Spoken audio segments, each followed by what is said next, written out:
अभी आ गए हम हमारे नेक्स्ट टॉपिक पे इसी चैप्टर के, वो है scope and significance of macro economics.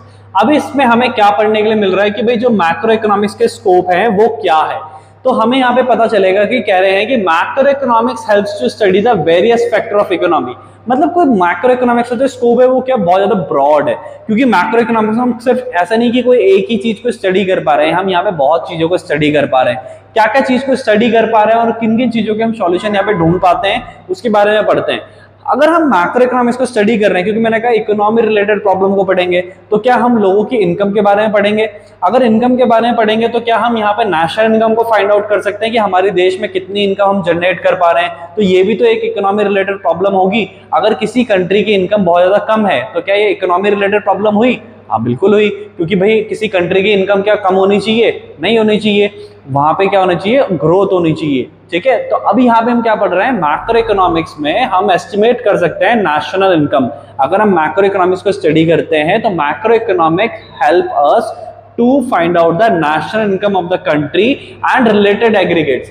यानी कि रिलेटेड एग्रीगेट्स में क्या होगा कि इससे रिलेटेड फैक्ट्स को भी हम स्टडी कर सकते हैं जो नेशनल इनकम से रिलेटेड वेल होंगे। ठीक है, चलिए अभी यहाँ पे डेफिनेशन में क्या लिखा है उसे भी कवर अप करते हैं। कहते हैं कि macroeconomics help to estimate national income and related aggregates such as GDP and NDP। GDP की फुल फॉर्म क्या होती है? ग्रॉस डोमेस्टिक प्रोडक्ट, और NDP की फुल फॉर्म क्या हुई?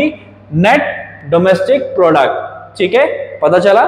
ठीक है, अभी हम क्या करते हैं, सेकंड पॉइंट को कवर अप करते हैं। यहाँ पे कहा जा रहा है अगर हम मैक्रो इकोनॉमिक्स को स्टडी करते हैं तो हम किसके बारे में पता कर सकते हैं? थ्योरी ऑफ एम्प्लॉयमेंट के बारे में। थ्योरी ऑफ एम्प्लॉयमेंट का मतलब क्या हुआ कि भाई हम ये जान सकते हैं कितने लोगों को हमारे यहाँ रोजगार मिल रहा है, एम्प्लॉयमेंट मिल रहा है या नहीं मिल रहा है। अगर नहीं मिल रहा है तो उसके पीछे का कारण क्या है, हम उस पर भी क्या कर सकते हैं? सॉल्यूशन फाइंड आउट कर सकते हैं। ठीक है, तो यहाँ पे कहा जा रहा है कि macroeconomics studies the theories related to employment और अनएम्प्लॉयमेंट इन द इकोनॉमी। हमारी कंट्री में कितने लोगों को रोजगार मिल रहा है, कितने लोगों को नहीं मिल रहा है, हम उसके बारे में स्टडी कर सकते हैं। और स्टडी कर लेंगे तो क्या होगा? स्टडी कर लेंगे तो हम we can find out the solution for unemployment.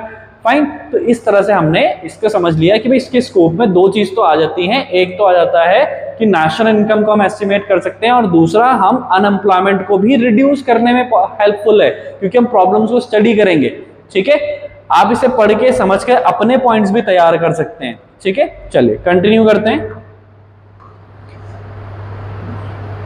अभी है हमारे पास थर्ड पॉइंट जहां पे हमें बताया जा रहा है थ्योरी ऑफ मनी के बारे में। भाई कह रहे हैं कि भाई जो थ्योरी ऑफ मनी है वो क्या है।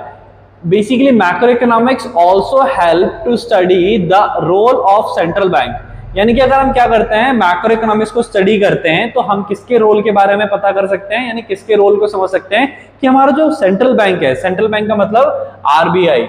आरबीआई क्या कर रहा है? हमारे लिए पैसा बना रहा है। ठीक है, पैसे को प्रिंट कर रहा है, तो उसके रोल को समझ सकते हैं कि उसका रोल क्या है, उसकी इंपॉर्टेंस क्या है।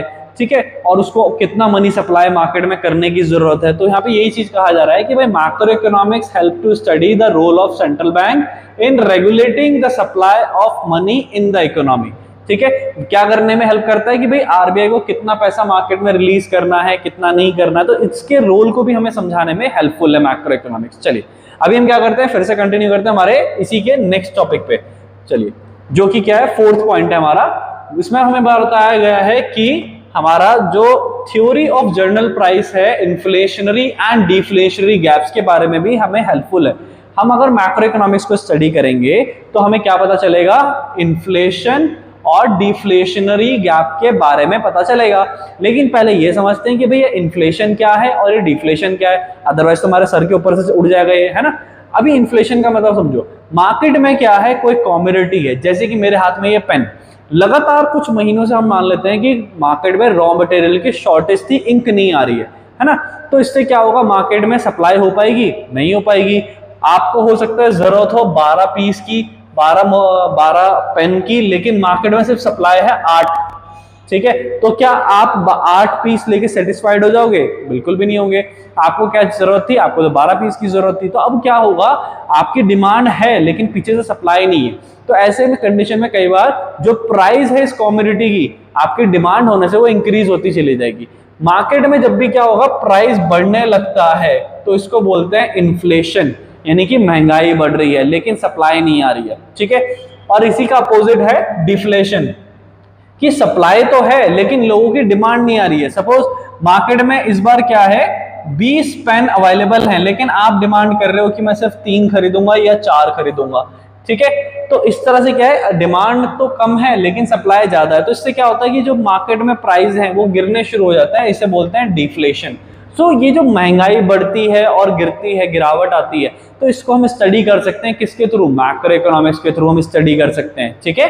चलिए, तो इसी को बताया गया है कि बेसिकली मैक्रो इकोनॉमिक्स क्या करता है, macroeconomics reveals the trend path of the general price level leading to inflation and deflation gap in the economy, कि एक ट्रेंड पाथ के बारे में पता चल जाता है कि भाई मार्केट में ट्रेंड पाथ का मतलब क्या हुआ, कि मार्केट में बड़ा जो पैसे हैं या फिर जो प्राइसेस हैं किसी कमोडिटी के बढ़ रहे हैं या घट रहे हैं, ठीक है। महंगाई बढ़ रही है कि घट रही है, अगर हम मैक्रो इकोनॉमिक्स पढ़ेंगे तो ये हमें पता चलेगा। अगर हमें ये पता चले कि महंगाई बढ़ रही है, ठीक है, तो हम क्या करेंगे, हम एक सॉल्यूशन फाइंड आउट भी करेंगे, है ना। मैक्रो इकोनॉमिक्स हमें अपॉर्चुनिटी प्रोवाइड करता है क्या करने की, स्टडी करने की, to the inflation related problem and to rectify it also, ठीक है। अभी सबसे ज्यादा इंपॉर्टेंट ये कि आप हैंड टू हैंड नोट्स भी मेंटेन करते चलें, नोट्स मेंटेन करना बहुत ज्यादा इंपॉर्टेंट है। कई बार कुछ थ्योरी मैं भी आपको बताता रहता हूँ, शेयर करता रहता हूँ, तो यहाँ पर आपको उसको नोट करना है, ठीक है। चलिए कंटिन्यू करते हैं। अभी हमारा next point, role of the government, कि भाई रोल ऑफ गवर्नमेंट क्या है। मैक्रो इकोनॉमिक्स क्या करता है, हमें हेल्प करता है, स्टडी करता है how the government budget impact the level of economic activity in the economy. यहाँ पे ये कहा जा रहा है कि भाई मैक्रो इकोनॉमिक्स को अगर हम स्टडी करते हैं तो हमें गवर्नमेंट के रोल के बारे में पता चलता है कि गवर्नमेंट क्या करती है। गवर्नमेंट हम सबके लिए बजट तैयार करती है, गवर्नमेंट क्या करती है, पैसा हमारे लिए इन्वेस्ट करने के लिए तैयार करती है ना। तो वो पैसा किस तरह से इन्वेस्ट करा जाएगा, तो गवर्नमेंट से हमें जानने के लिए मिलता है, किसके थ्रू, मैक्रो इकोनॉमिक्स के थ्रू। और उस बजट से क्या क्या इफेक्ट हमारी इकोनॉमी में पड़ेंगे, है ना, पॉजिटिव इम्पैक्ट होंगे या फिर नेगेटिव इम्पैक्ट होंगे, तो इसको भी हम समझ पाते हैं यहाँ पे, ठीक है। चलिए, इसके बाद क्या हमारे पास अगला है जो कि किससे रिलेटेड है, exchange rate and the balance of payment. तो यहाँ पर क्या बताया गया है उसको भी समझते हैं फटाफट से। Exchange rate and the balance of payment, इसमें हमें क्या बताया जा रहा है कि भाई बेसिकली अगर हम क्या करते हैं, मैक्रो इकोनॉमिक्स को स्टडी करते हैं, तो हम किस बारे में स्टडी कर पाएंगे, हमारे एक्सचेंज रेट। हम क्या करते हैं, एक कंट्री से दूसरी कंट्री में भी कमोडिटीज एक्सचेंज करते हैं। क्या हम अपनी कमोडिटीज जो हम इंडिया में बना रहे हैं क्या out of the country sell करते होंगे, बिल्कुल करते होंगे। तो क्या हम अपनी करेंसीज का भी एक्सचेंज करते हैं, आप कहोगे बिल्कुल करते हैं। जैसे कि हमने काफी बार सुना है कि भाई जो $1 है उसका जो इंडिया में रेट होता है वो होता है 75 होता है, कभी इससे ज्यादा होता है, कभी इससे कम भी होता है ना। तो यहाँ पर इसी को समझना इंपॉर्टेंट है कि जो एक्सचेंज रेट है वो हम कैसे डिसाइड करते हैं, या कितना बढ़ रहा है या कम हो रहा है। तो इसको आज हम मैक्रो इकोनॉमिक्स में स्टडी करते हैं। ये क्या है, exchange rate. Balance of payment में क्या है कि हम कितना एक्सपोर्ट कर रहे हैं, कितना इंपोर्ट कर रहे हैं, उससे रिलेटेड स्टेटमेंट्स आ जाती हैं, ठीक है। तो हमने एक चीज पढ़ी है यहाँ पे इंपॉर्टेंट वाली कि भाई it is the important element of macro economics. Exchange rate and balance of payment क्या है, बहुत इंपॉर्टेंट एलिमेंट है हमारे मैक्रो इकोनॉमिक्स के। In this macro economics studies about the domestic and foreign currency and also about the export and import. तो हम यहाँ पे क्या पढ़ रहे हैं, एक्सचेंज रेट तो किससे रिलेटेड होगा कि हम जो कंट्री टू कंट्री हमारी करेंसी एक्सचेंज हो रही है उसके प्राइसेस बढ़ रहे हैं कि घट रहे हैं, और उस पर क्या एक्शंस लेने चाहिए उनको रेक्टिफाई करने के लिए। साथ साथ हमारे पास balance of payment. Balance of payment में हम क्या पढ़ते हैं भाई, बैलेंस ऑफ पेमेंट में पढ़ते हैं एक्सपोर्ट इंपोर्ट। हम ज्यादा एक्सपोर्ट कर रहे हैं कि इंपोर्ट कर रहे हैं। जैसे कि एक सवाल पूछता हूँ, हम अगर ज्यादा इंपोर्ट कर रहे हैं यानी कि ज्यादा सामान खरीद के इंडिया में लेकर आ रहे हैं, कम सामान बाहर बेच रहे हैं, तो हमारे लिए फायदेमंद है कि नुकसान। तो आप कहोगे सर ये तो हमारे लिए नुकसान की बात है, क्योंकि हम क्या कर रहे हैं, हम क्या कर रहे हैं, हम कम से कम यहाँ पर क्या कर रहे हैं, सामान को बाहर बेच रहे हैं और ज्यादा से ज्यादा सामान अपना ला रहे हैं। तो इससे तो हमारा पैसा जितना सारा दूसरों का चला जाएगा, तो ये नुकसान हुआ। तो इस तरह से हम यहाँ पे स्टडी करते हैं। अब हमें इसके लिए सॉल्यूशन फाइंड आउट करना है, तो क्या करेंगे, हमने स्टडी कर ली कि भाई हम क्या कर रहे हैं, हम कम एक्सपोर्ट कर रहे हैं, हम ज्यादा एक्सपोर्ट करने लगेंगे।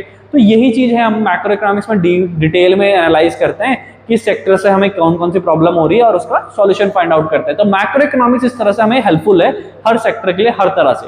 क्लियर हुआ? चलिए, होप करता हूं आप सबको क्लियर हो गया होगा। अभी हम मिलते हैं हमारे नेक्स्ट टॉपिक में जिसमें हम पढ़ेंगे significance and importance of macro economics. ठीक है, चलिए अब हम मिलते हैं हमारे नेक्स्ट वीडियो में।